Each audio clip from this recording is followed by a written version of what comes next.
Hello दोस्तों, जैसा कि हमने लास्ट चैप्टर में देखा था कि ओसारागी शिशिबा के साथ मिलकर गोजो का सामना करती है, लेकिन उनकी पूरी कोशिश के बावजूद गोजो हार नहीं मानता। वो ओसारागी को जोर से पुश करता है, जिससे दोनों दूर तक उड़ जाते हैं और दो अलग अलग बिल्डिंग्स से टकरा जाते हैं। फिर भी ओसारागी तुरंत उठ जाती है और तेजी से अटैक करके गोजो के फेस पर एक पावरफुल किक मारती है। अब चैप्टर की शुरुआत एक कंप्लीटली डिस्ट्रॉयड बिल्डिंग से होती है। यही वो जगह है जहां ओसारागी और गोजो टकराकर अंदर घुसे थे। ओसारागी की किक लगने के बाद गोजो की नोज से खून निकलने लगता है, लेकिन इसके बावजूद वो सीधा खड़ा रहता है और ओसारागी को घूरने लग जाता है। तभी गोजो की नजर पास में पड़े रेफ्रिजरेटर पर जाती है। वो फ्रिज खोलता है और अंदर से एक जूस बॉटल निकालता है। ओसारागी उसे ध्यान से देख रही होती है, जबकि गोजो जूस बॉटल खोलकर सीधे पीने लगता है। गोजो बॉटल की रिफ्लेक्शन में ओसारागी को अटैक करते हुए देख लेता है। ओसारागी अपने बज़ सॉ से अटैक करती है। अटैक की वजह से बॉटल दो टुकड़ों में कटकर दूर गिर जाती है, लेकिन गोजो अपने फिंगर्स से बज़ सॉ को पकड़ लेता है। धीरे धीरे वो बज़ सॉ की रोटेशन रोकने लगता है, जिससे ओसारागी थोड़ा शॉक हो जाती है। गोजो कहता है, तुम्हारे वेपन की रोटेशन स्पीड बहुत स्लो है।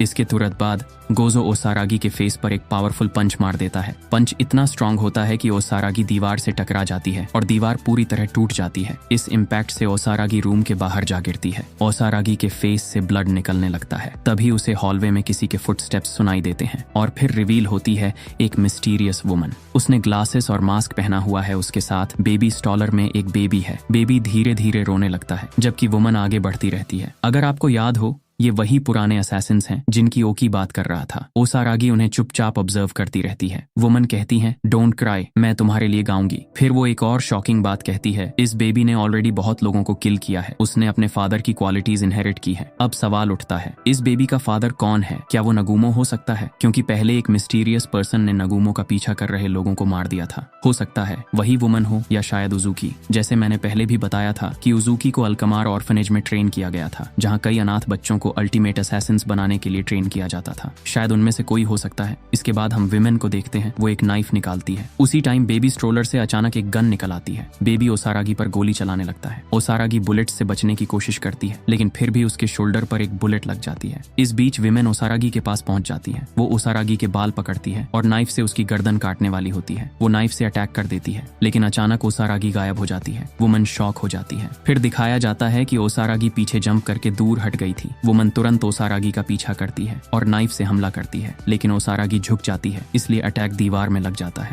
ओसारागी काउंटर अटैक करती है और एक सॉलिड पंच मारती है, लेकिन उसी टाइम एक आदमी डोर खोलकर बाहर आता है और कहता है, इतना शोर मत करो। लेकिन उसी मोमेंट वुमन का अटैक उसके फेस पर लग जाता है। उसका फेस दो हिस्सों में कट जाता है और वो तुरंत मारा जाता है। वुमन लगातार अटैक करती रहती है और ओसारागी पीछे हटती रहती है। अचानक गोजो ओसारागी के पीछे आ जाता है। उसके हाथों में इलेक्ट्रिसिटी चार्ज हो रही होती है और वो अटैक करने ही वाला होता है। ओसारागी उसे देखकर शॉक हो जाती है। तभी अचानक दीवार टूट जाती है और वहां से शिशिबा एंट्री मारता है। वो अपने हैमर से गोजो पर पावरफुल अटैक करता है।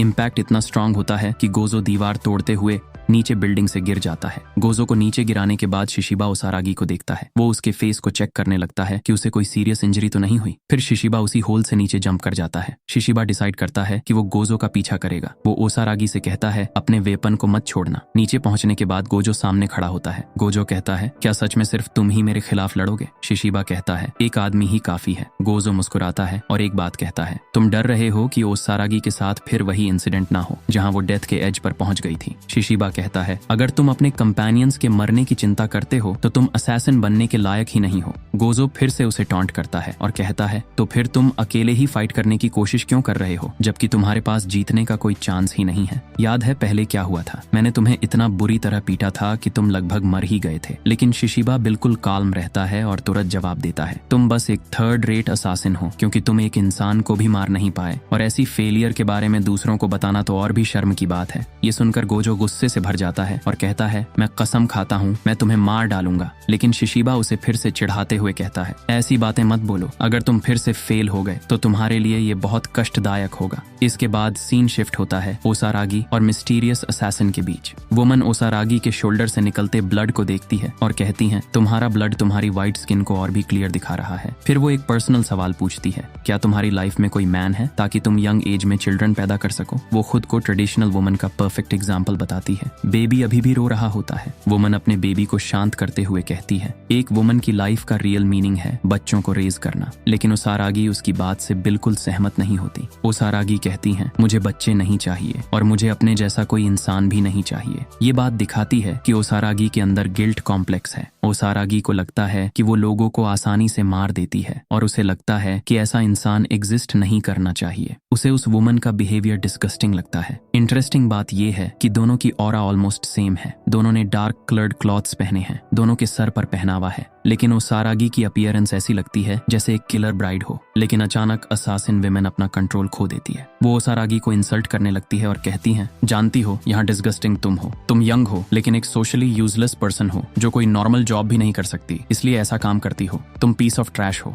तुम एक एडल्ट हो फिर भी तुम्हें चिल्ड्रन क्यूट भी नहीं लगते। असल में वो ओसारागी से जेलस होती है क्योंकि ओसारागी यंग है, उसकी स्किन बहुत व्हाइट और ब्यूटीफुल है। बेबी फिर से रोने लगता है। वुमन इरिटेट होकर बेबी का सर एक हाथ से पकड़ लेती है और गुस्से में कहती है, अगर तुम रोना बंद नहीं करोगे तो मैं तुम्हें मार डालूंगी। तुरंत बेबी चुप हो जाता है और ऐसा लगता है जैसे वो कभी रोया ही नहीं था। ये सीन देखकर ओसारागी कुछ याद करने लगती है। ओसारागी को अचानक एक कॉन्सेप्ट याद आता है जो उसे शिशिबा ने सिखाया था। ओसारागी कहती हैं, हाँ मुझे याद आ गया, लॉट्स ऑफ पेरेंट्स। लेकिन शिशिबा तुरंत उसे करेक्ट करता है, नहीं, उसे कहते हैं बैड पेरेंट गाचा। यहाँ पर बैड पेरेंट गाचा का मतलब है कि बच्चे अपने पेरेंट्स चूज नहीं कर सकते, किसको अच्छे पेरेंट्स मिलेंगे और किसको बैड पेरेंट्स। ये पूरी तरह लक या रैंडम होता है। इसके बाद ओसारागी कहती हैं कि हाँ यही था, मुझे याद आ गया। लेकिन शिशिबा कहता है कि नहीं, तुम्हें याद नहीं था। उसी टाइम असैसिन विमेन धीरे धीरे विस्पर करने लगती है और कहती हैं, बुरे बच्चों को मौत की नींद सुला देना चाहिए। और यहीं पर चैप्टर खत्म हो जाता है। अगला चैप्टर 16 मार्च को रिलीज होगा। अब देखते हैं कि नेक्स्ट चैप्टर में क्या होने वाला है।